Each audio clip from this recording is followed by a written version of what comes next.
वर्दी की वो शान मांगते, नहीं किसी से भीख मांगते, नहीं किसी से भीख मांगते, सबिया का इंसाफ मांगते, सबिया का इंसाफ मांगते, नहीं किसी से भीख मांगते, नहीं किसी से भीख मांगते, वर्दी की वो शान मांगते, वर्दी की वो शान मांगते, नहीं किसी से भीख मांगते, नहीं किसी से भीख मांगते, बाकी वो फरियाद मांगते, बाकी वो फरियाद मांगते, नहीं किसी से भीख मांगते, नहीं किसी से भीख मांगते, SIT की जांच मांगते, SIT की जांच मांगते, SIT की जांच मांगते, SIT की जांच मांगते, नहीं किसी से भीख मांगते, नहीं किसी से भीख मांगते, रेपिस्टों की जान मांगते, रेपिस्टों की जान मांगते, रेपिस्टों की जान मांगते, रेपिस्टों की जान मांगते, नहीं किसी से भीख मांगते, नहीं किसी से भीख मांगते, जिंदा जिंदा गया वो मेक इन इंडिया, गया हो मेक इन इंडिया, दिखे हमें बस रेप इन इंडिया, सबिया को इंसाफ है देना, सबिया को इंसाफ है देना, SDPI को हटा लेना, सबिया को इंसाफ है देना, सबिया को इंसाफ है देना, SDPI को हटा लेना,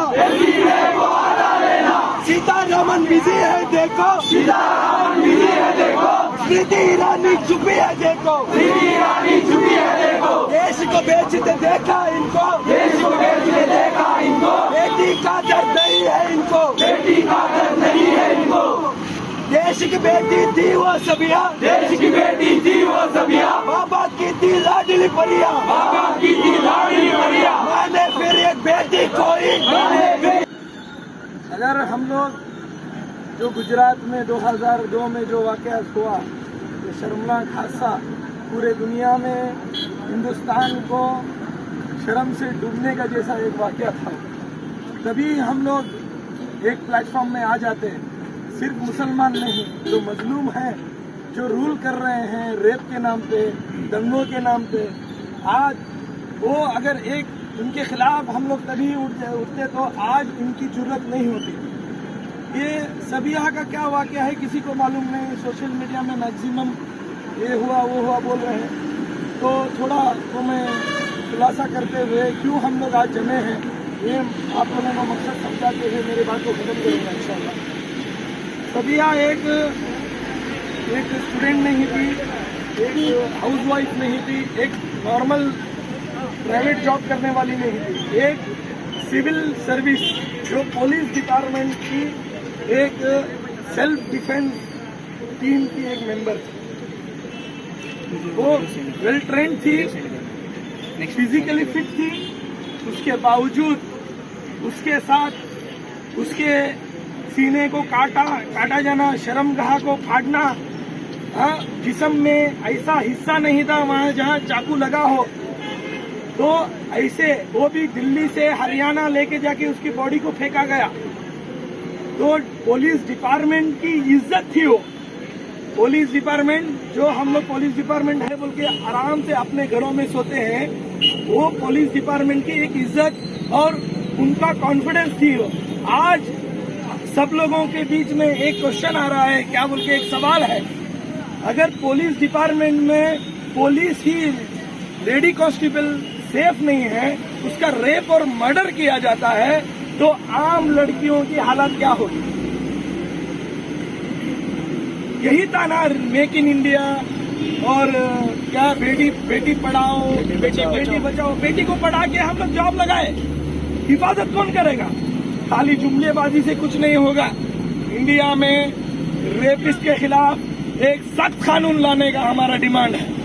हम लोग SDPI से डिमांड कर रहे हैं कि रेपिस्ट के खिलाफ सख्त कानून लाया जाए। रेप होने पर स्पेशल एक कमेटी फॉर्म करके उसकी जांच फास्ट हो और रेपिस्ट को सख्त से सख्त सजा दी जाए। और मीडिया वाले, आज के गोदी मीडिया ये बोल रहे हैं कि वो मुस्लिम है, उसका बॉयफ्रेंड था। मुस्लिम रहा तो क्या हुआ? मुस्लिम रहा तो अगर इंडिया का कॉन्स्टिट्यूशन वो मुसलमान के हिसाब से अगर उसको सजा देना चाह रहा है, 100 कावड़े मारे, हमको उसमें कोई भी प्रॉब्लम नहीं है। रेपिस्ट होता है, उसकी किधर भी इज्जत नहीं करना चाहिए, इस्लाम भी इसकी इजाजत नहीं देता। ये आप लोग समझ लो। अगर ऐसे ही चलता रहा, आगे लोग अपने डिफेंस के लिए उठेंगे। पुलिस डिपार्टमेंट के ऊपर भरोसा उनका हट जाएगा। क्यों इतना बोल रहे हैं? अभी तक ना दिल्ली में एफआईआर हुआ, ना हरियाणा में एफआईआर हुआ।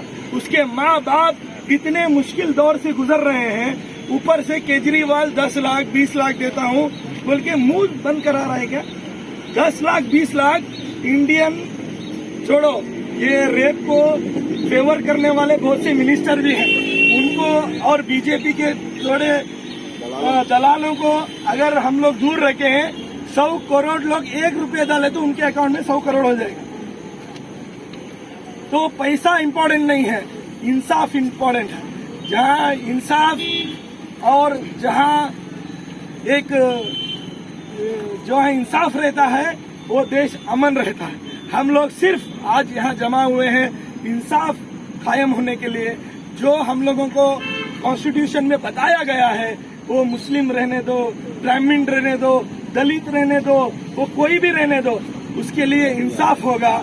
आज जानवरों के लिए इंसाफ हो रहा है, तो हमारी जो बहन है, जो भी बहनें हैं, उनके सिर्फ सबिहा की बात करने नहीं आए हम लोग। जो भी हमारे बहनें हैं, उनको हिफाजत चाहिए।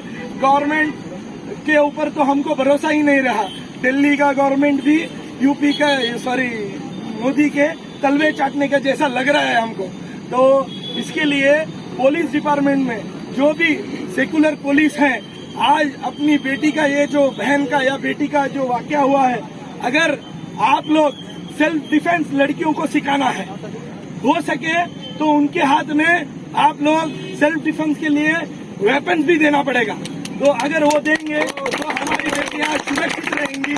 हम लोग आप लोगों से रिक्वेस्ट करते हैं कि आप लोग ये बात को सीरियस लें और हमारी जो भी नौजवान बच्चियां हैं, उनको सेल्फ डिफेंस सिखाएं। जो भी दरिंदे अगर उनको काट खाने आएंगे, उनको ऐसा सबक सिखाना है कि वो आइंदा दूसरी लड़की की तरफ क्या उठा के भी सिंपल फंडा है। कुत्ता जब भी पीछे लगता है, भागेंगे तो भगाता है। कुत्ता जब भी पीछे लगता है, भागेंगे तो भगाता है। जब भी घूम के रुकते हैं तो ऐसा भागता है। ये ऐसे कुत्ते हैं, ये लोग ऐसे कुत्ते हैं। तो इसके लिए वो मुस्लिम हो, हिंदू हो, कौन भी हो, हमको उसकी परवाह नहीं है। ऐसा वाकया हिंदुस्तान में और एक बार नहीं होना। यही सिर्फ प्रोटेस्ट में ही हमारी जिम्मेदारी खत्म नहीं होती। इसके बाद इंशाअल्लाह हो सके तो हम लोग लड़कियों को जो प्रोफेशनल हमारे पुलिस डिपार्टमेंट में लेडी जो रहेंगे, उनके साथ हम लोग अवेयरनेस क्लासेस चलाएंगे। ये जो सेक्सुअल हैरेसमेंट जो हो रहा है, उसके खिलाफ भी हम लोग आवाज उठाएंगे। आप लोगों का ताउन हमको चाहिए इंशाअल्लाह। हम लोग एक नया हिंदुस्तान, नया कारवां, खौफ से आजादी, भूख से आजादी हमारा पार्टी का नारा है। इंशाअल्लाह आखिरी दम तक हम इंडियन कॉन्स्टिट्यूशन के तहत लड़ते रहेंगे। आखिरी दम तक, आखिरी खून का बूंद रहते तक हम लोग लड़ेंगे इंशाअल्लाह। सभी हमारे साथ रहना बोलने की बात कहते हुए मैं मेरी बात को खत्म करता हूँ। वाखिर दामाना अल्हम्दुलिल्लाह रब्बिल आलमीन। अस्सलाम वालेकुम रहमतुल्लाहि व बरकातहू। सबसे पहले मेरी आवाज वहाँ तक आएगी इंशाल्लाह। सब लोग सोशल डिस्टेंस का मेंटेन रखो। किसी को तकलीफ देना, किसी के खिलाफ जाना हमारा मकसद नहीं है। हम लोग जो हमारा इंडिया, जो हमारा संविधान है, उसके तहत जो भी चीज़ें आएंगी वो हम लोग करके ही रहेंगे इंशाल्लाह। हम लोगों को कोई भी रोक नहीं सकते। ये आज हम लोग एग्जाम्पल भटकल में भी दिए हैं, क्योंकि ये जो सबिहा का जो हमारी बहन है, उसका जो जिस तरीके से मर्डर हुआ वो बहुत खौफनाक और दर्दनाक था। वहाँ हमेशा जो भी सिर्फ सबिहा नहीं, इससे पहले भी बहुत दलित के, यूपी में दलित की बहनों का मर्डर हुआ। बहुत जगह इंडिया में ये कल्चर चालू हो रहा है। इससे पहले गुजरात में बहुत शर्मनाक हादसा हमारे सामने पेश आया था। 2001 2002 में। तो ये एक कल्चर, वही लोग, मैं ये आज आप लोगों को कहना चाह रहा हूँ, ये बहुत बड़ी बात नहीं है। तभी ही अगर हम लोग आवाज़ उठाते तो इसके खिलाफ ये इतने शर्मनाक वाक़या, ऐसे वाक़या हमारे सामने नहीं आती थी। हमसे जुड़े रहने के लिए हमारे चैनल फ़िक्र ख़बर टीवी को सब्सक्राइब करें, वीडियो को लाइक और शेयर करें। मज़ीद ख़बरों के लिए विज़िट करें फ़िक्रखबर.com।